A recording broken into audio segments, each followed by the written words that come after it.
repay no one evil for evil. Start thinking about when evil happens to you, what are you going to do? It's actually having a plan before somebody does something evil against you. What are you going to do when it happens to you? Not whether or not it's going to happen to you, it's going to happen to you. Yeah. To think ahead of time, when evil is done to you, how are you going to choose to respond? Because if you wait and don't have a plan to the very end, and something terrible happens to you by somebody else, you know what you'll probably do? You'll probably explode emotionally, and you'll return evil for evil. So God is saying, no, don't do that. You have to think about this ahead of time. Have regard of how you're going to do this. That's going to be good in the sight of everybody who sees you. See what it says? For good things in the sight of all men.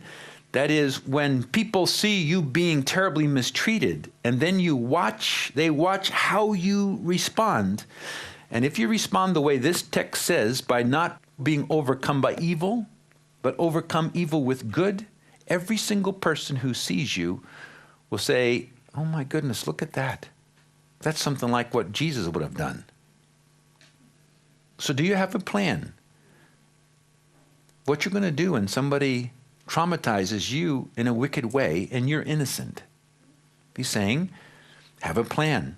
So step 2 is plan ahead to respond to those doing evil against you with goodness. With goodness.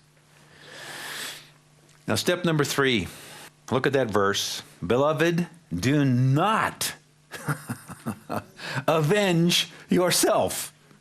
That's just too clear, isn't it? Yeah.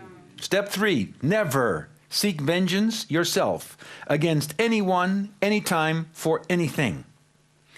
Therefore, I want you to put a big box around yourself and say, I will never, ever take out vengeance myself ever again. I won't do it. That's a line which you cannot cross. Now, step number 4, look at the verse. Beloved, do not avenge yourselves, but rather, give place to wrath. Give place to wrath? What's that mean? For it's written, vengeance is mine, says the Lord. So who's owning vengeance? The Lord. So number 4, delegate your wrath to God. Delegate your wrath to God, who claims all vengeance is his. Is his. What do I mean by that? Give place to wrath. It's saying to God, I am filled with wrath about this, and I'm giving my wrath to you. You take out wrath for me. You're giving the place of wrath to God, who says, I'm not doing you a favor here. I told you at the beginning, vengeance is mine. Listen carefully. You're not asking God to do something he doesn't want to do. You don't have to come apologetic into the presence of God to ask for wrath or vengeance, because God's saying, vengeance is mine. You're just saying, I'm letting my wrath not be exercised by myself. I want you to exercise wrath on my behalf. Give place to wrath, because vengeance is God.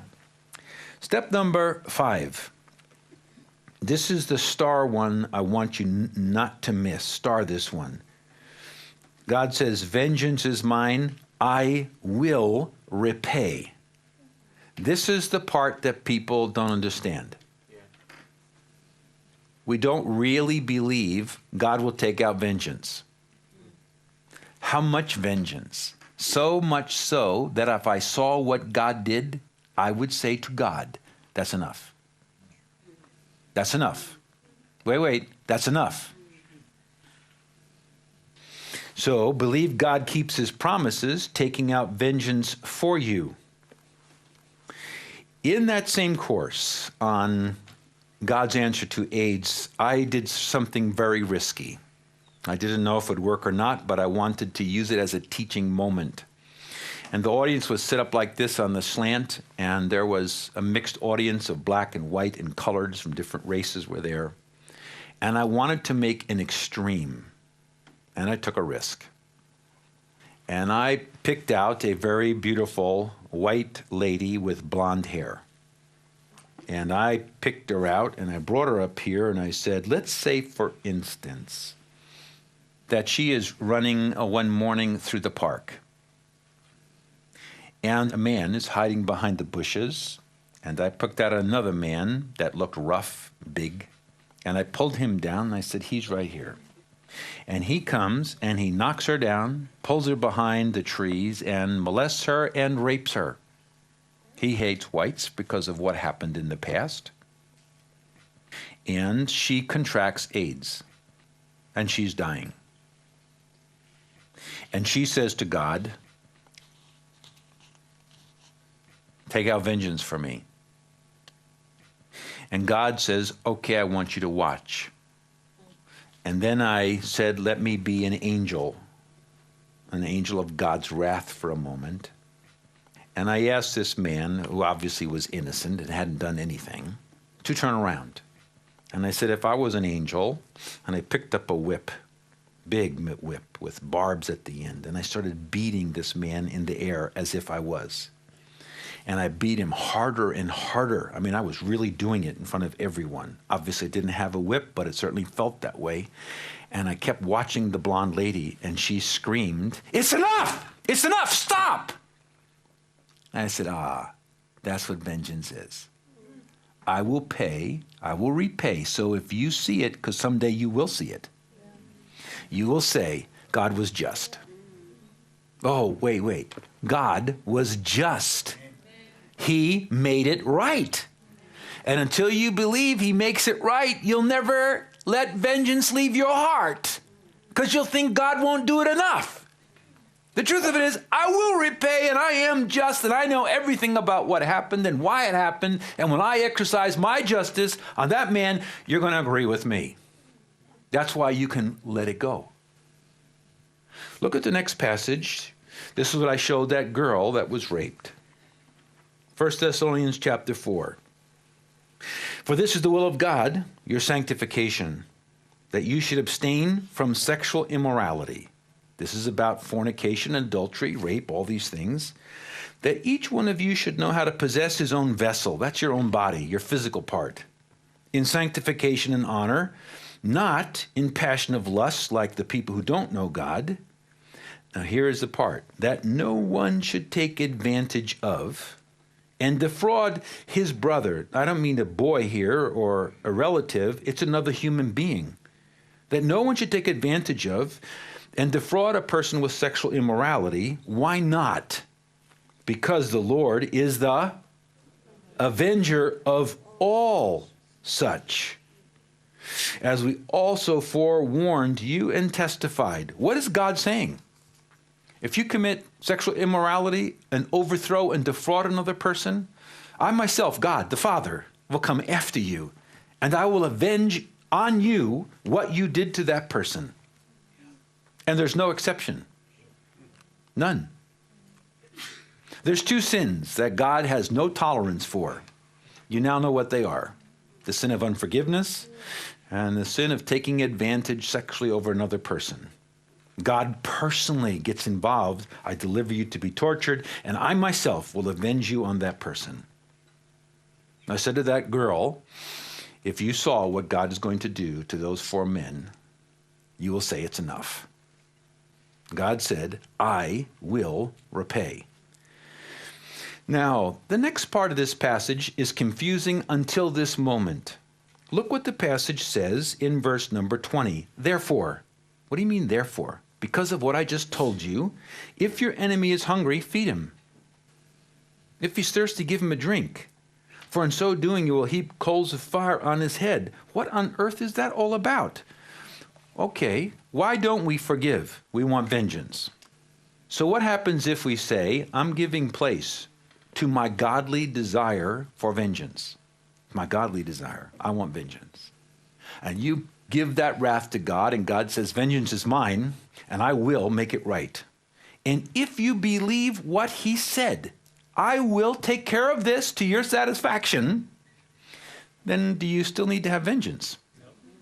You don't need to have vengeance anymore. Why not? It's all right. That's why you are free. You're free to do what? Give your enemy food. Give your enemy drink. Why? Because your heart is already satisfied. What does it mean to heap coals of fire on your head? Well, it's the third part in a row. If he's hungry, give him food. If he's thirsty, give him drink. What does it mean, pour? I've heard some crazy things about this. Pour coals of fire on your head. This is what happened. The person both cooked and had light and heat from a fire inside their hut. And when in those days your fire went out, you had a pretty tough time starting a new fire. And the woman would take a bowl, a pottery bowl, and go to her next door neighbor and say, my fire's out, can I have some coals? She would dig in her coals, put it in the pot. The woman put the head on the pot, come back to her house and start her fire. It's just like giving them food. But do you see the depth of the truth here? When you believe, I don't have to worry about vengeance here. I hope for vengeance. Okay, that's not wrong. Give it up to God, and God will take wrath on them for you. Therefore, believe he didn't lie to you. And if you saw what he did, you'd say, it's enough, it's enough, it's enough. Why harbor it anymore? Let it go. So, how many of you need to let some vengeance things go? Let me see your hands. Lots of us, the majority. Will you therefore let God do what he promised he would do? Give it to him. Say, God, take out my wrath on them for me. And then you're free to be kind to them. Isn't this wonderful? I don't know about you, but I like this. I do. It's wonderful. I have a whole lot of illustrations in the Bible that I read through. I studied this for a very long time, of every single time where God took out vengeance and what people did. And I was so impressed with God. I mean, he did it every time. And sometimes he went past the line I would have gone. He repaid a lot. And it released me. Oh, you do keep your word. You will repay. Vengeance is yours, is not mine. I can't hold on to it. Give it to you. And then I'm free to take care of you. No more anger. No more anything. Okay. So let's take a look at that last point. Step 6. Because vengeance is exacted, release yourself to show kindness. And the last part of that, I love this verse. Do not be overcome by evil, but overcome evil with good. Those are commands in the language there. And it says, watch this, one's passive. I hope you're catching these things now. One's passive and one's active. What's the passive? Don't allow the evil that happens to you to overcome you so much that you do evil back. Okay. That's passive. It happened to you. Watch this. It happened to you. Don't give it back. Second half of this, but you rise up. I love this. You rise up and you overcome evil with goodness. You just defeat the evil with goodness. And you're just like God then. So every time you do vengeance, you were overcome by your enemy. You lost. You let it happen. Why? You didn't plan ahead. When this happens to me, I'm not going to respond this way. I'm going to give my wrath to God. I'm going to claim the fact you said vengeance is mine, and I'm going to ask you to please take it out. And then I'm going to be kind to the person who did this to me and blow them away. Okay. Next page. This page is my favorite part of this little talk here. Part 4, how to express to God your desire for vengeance. What do you say to God when you want vengeance? I put down 2 passages here, one by Jeremiah the prophet and one by King David. Page number 22. So Jeremiah chapter 20, verse 12. Jeremiah says this, "But, O Lord of hosts, you test the righteous and see the mind and heart. Let me see your vengeance on them, for I have pleaded my cause before you."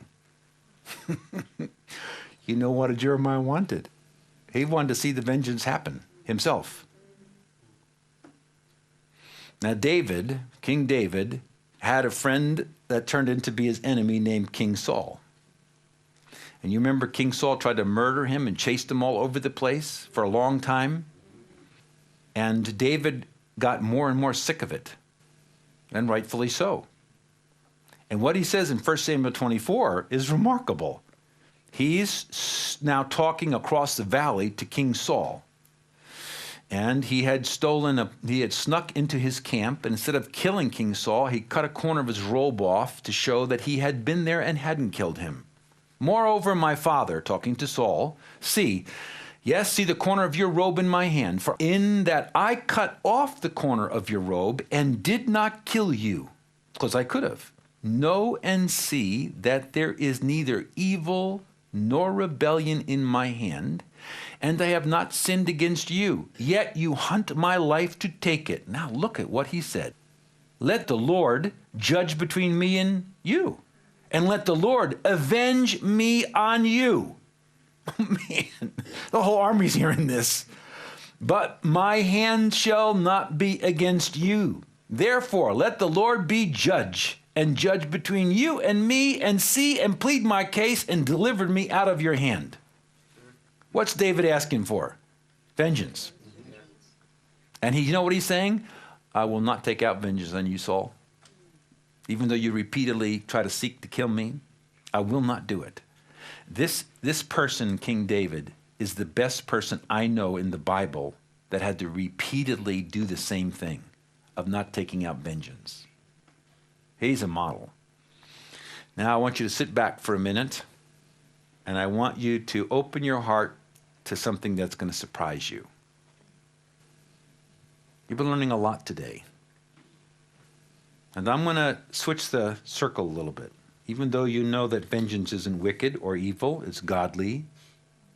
And even though you can ask God to take out vengeance, you have the freedom to do something surprising if you want. Part number 5.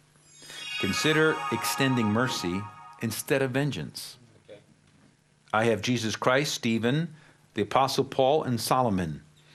Wait till you see the Apostle Paul. That's the most important verse of this session.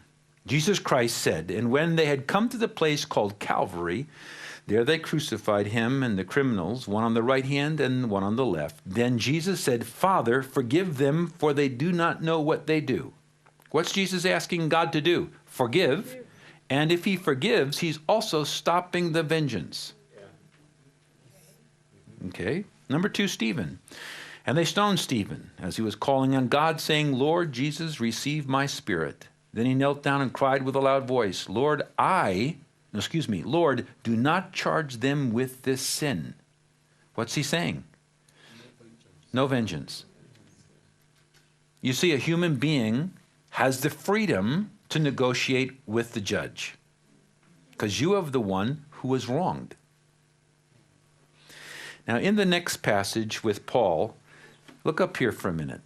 This next passage is a thought-provoking thought, that he wants vengeance on this person and asks God to do it, and he doesn't want vengeance on this person and asks God not to do it. Look at this. 2 Timothy chapter 4. Alexander the coppersmith did me much harm. May the Lord repay him according to his works. What's he asking for him? Vengeance. You also, Timothy, must beware of him, for he has greatly resisted our words. Second category. At my first defense, legally, no one stood with me, but all the people I led to the Lord forsook me. Boy, that's betrayal, friends. That's betrayal. May it not be charged against them. Isn't that something? Do you realize what you just learned? You have a choice. You have every right in the world to ask God to take out vengeance for you. Rightfully so, and he's not upset or angry at all in the least. I want you to listen very carefully at this.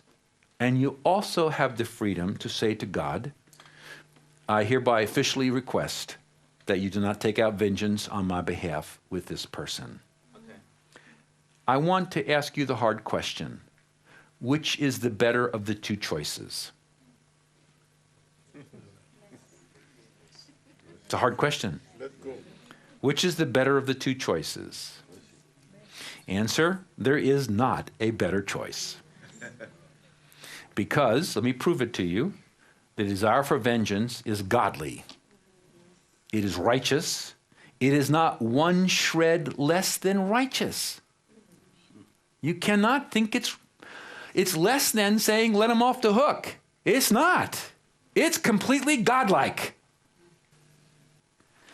It's not more godlike to say don't hold this against him, because that implies this isn't fully righteous. It is 100% righteous. This isn't 101% righteous. It's fully righteous. What is it then? It's up to you. Isn't that nice? Some people, I've asked God to take out vengeance. Some people who maybe have done something worse than that person, but I understood more about what was going on, and I said to God, please, I don't want any vengeance. None, zero. And I believe God respects our request. Therefore, you have choices. Wow. It's good, isn't it? That's the secret to really forgiving the hard people. It's powerful. Yes, it is. Now, Solomon gives a little clue. For those people you want vengeance, in number 4 in Proverbs, it says, do not rejoice when your enemy falls. Uh-oh. Do not let your heart be glad when he stumbles. It's your enemy. Why not? Lest the Lord see it and it pleases him, and he turns away his wrath from him. So be careful. The conclusion. The conclusion here, I just put it on this flip chart because it's a key passage. Just sit back. You've done great in this session. For what credit is it if you, when you are beaten for your faults, something you did, you take it patiently? What's so good about that? You earned it. But instead of that, when you do good, this is what happens. You do good. You did something good for God, and you suffer because of what you did. If you take that patiently, this is commendable before God. For to this you were called. What? I was called to this. It's okay if he calls you to this. No. Isn't this a shocker? You're called to this. You're called to do what? Suffer just like Jesus did. And you're not going to be the first exception for this. No? Because Christ also suffered for us, leaving us an example. Example about what? Of how to take suffering from doing good. That you should follow his steps. Now here it is. Look at this. Who committed no sin, nor was deceit hidden way down deep in his heart or in his mouth. Who, when he was reviled, did not revile in return. Didn't. No vengeance. When he suffered, he did not threaten, but, say it with me, but committed himself to him who... That's it. Till the next time you are suffering unjustly, realize it's a gift from God. For to this you were called. Wait. It's a gift from God. Yes. It's a chance for you to be more like God than probably anything happened for years. It's your greatest moment is in the greatest pit. This was Christ's greatest moment. Oh, that changed vengeance and suffering around.